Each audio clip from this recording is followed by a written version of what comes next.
Go. Thank you for clicking on this video. If you want, we have a template that we're going to step you through now, but if you want to get it straight away, click the link in the description or go to creatorhub.belvistastudios.com and you can download it. If you look in the templates, you'll be able to get your checklist and you can go run away and work on your e-learning projects and start using it straight away.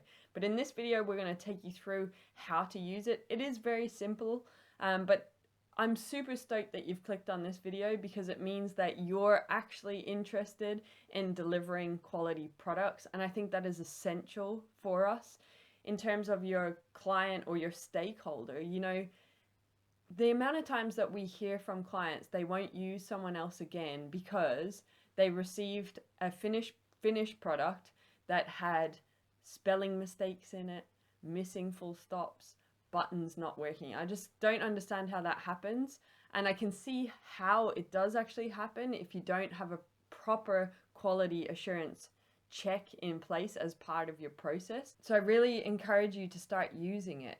And the other thing is that when you work with a client again, or you need to go back and check something in the future, if you've got all these other projects going on or time has lapsed, it's really hard to remember things. So if you've got your checklist sitting there, you're able to actually go, what is their expectations with images here? So for example, we had a client, two different clients, mental health was the topic.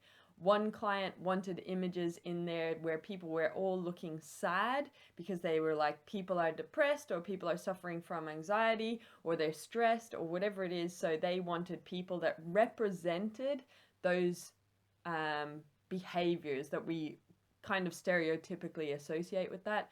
And the other client, same topic, content was pretty much identical with what they were trying to do, wanted happy people. They wanted to show what was possible if you are suffering, if you are unhappy right now, where you can get to. So going back, we could have easily flipped and forgotten what client wanted, what type of images in their modules or how they thought about things. So having that check for us to go back and know this is exactly the expectations of those clients, awesome. So check out the video now. Thank you for clicking on it. It gives me hope that you want to create quality solutions, and that is so good for your learners.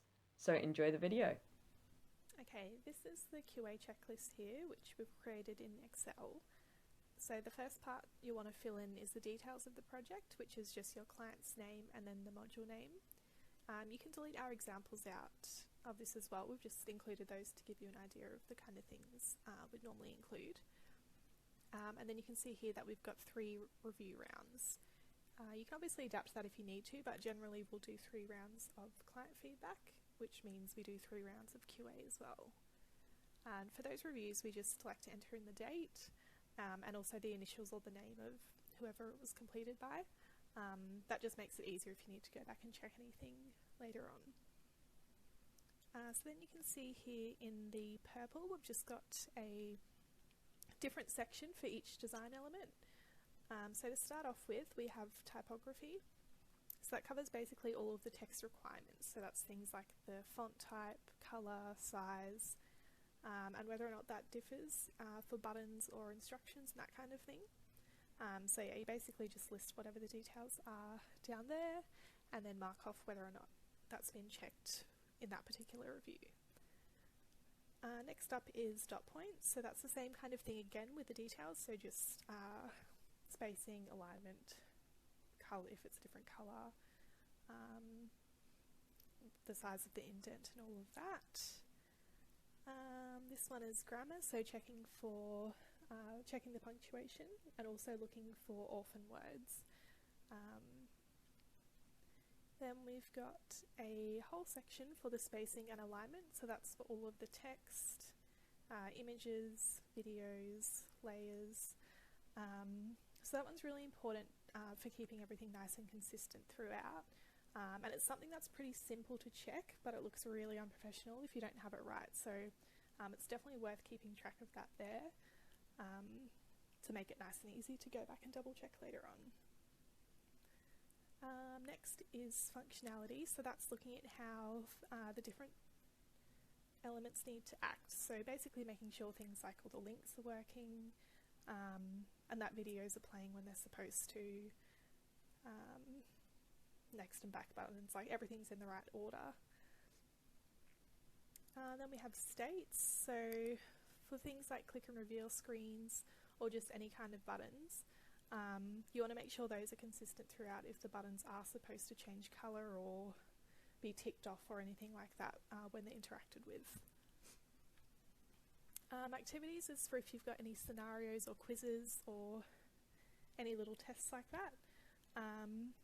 So basically just recording the details of what's involved in those. So generally clients will let us know if there's a pass mark required or what kind of feedback they want, if it's, you know, if they get given the answer in the feedback or if it's just correct or incorrect, and also whether or not they've got the opportunity to try questions again. Next is navigation, so that's pretty straightforward, just making sure that all of the buttons are consistent and working, and that it's a nice easy experience to get through and progress through the module. Audio and narration, so that just gives you the chance there to check that any voiceover or music or sound effects or anything like that are playing as they should. Then we have images. So some clients might provide you with a style guide and it will give you details on the kind of imagery that they want used. So it could be illustrations, or it might be we don't want any people in it, or we only want people, just that kind of thing. So it's good to make note of that here so that you've just got everything that you need for the project in the one spot. And that's the same again for videos, along with if there's a requirement for them to be a certain size. Then we have brand requirements. So again, that's likely to come from their brand guidelines or their style guide, if they provide you with one. So that will let you know what kind of, like they might have designated corporate colours, and also things to do with their logo, if it needs to be a certain size and the spacing around it. We've also included miscellaneous in there. So that's to cover, well, it can basically cover anything you need, but common things we deal with is needing to know the accessibility level, and also if you're working with global clients, there might be a requirement for a certain language. So it could be any language really, but one that we have come up quite often is American English or UK English, or vice versa. So then to finish it off, you'll see that there's a spot here for the LMS publishing settings, which we usually need to get from the client as well. So that's basically it. So you can just fill it out and adapt it as you need to, but we found it to be a really good way of keeping track of everything. So what I'll do now is I'll just quickly show you how to get this template. So if you jump over to the Creator Hub, which is creatorhub.belvistastudios.com,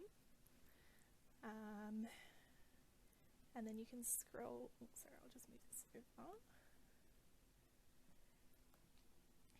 So you can scroll down. We do have quite a few resources available, but this one is just in the freebies folder, just on the first page here. So it's called the Quality Assurance Checklist. So this is basically what the whole page for this one checklist looks like. So it's got a bit more information about it there if you want to scroll through and have a look. But yeah, basically all you need to do is jump on here and just hit the free download button, and then that will give you the Microsoft Excel template that I've just shown you. So yeah, jump on there and check it out.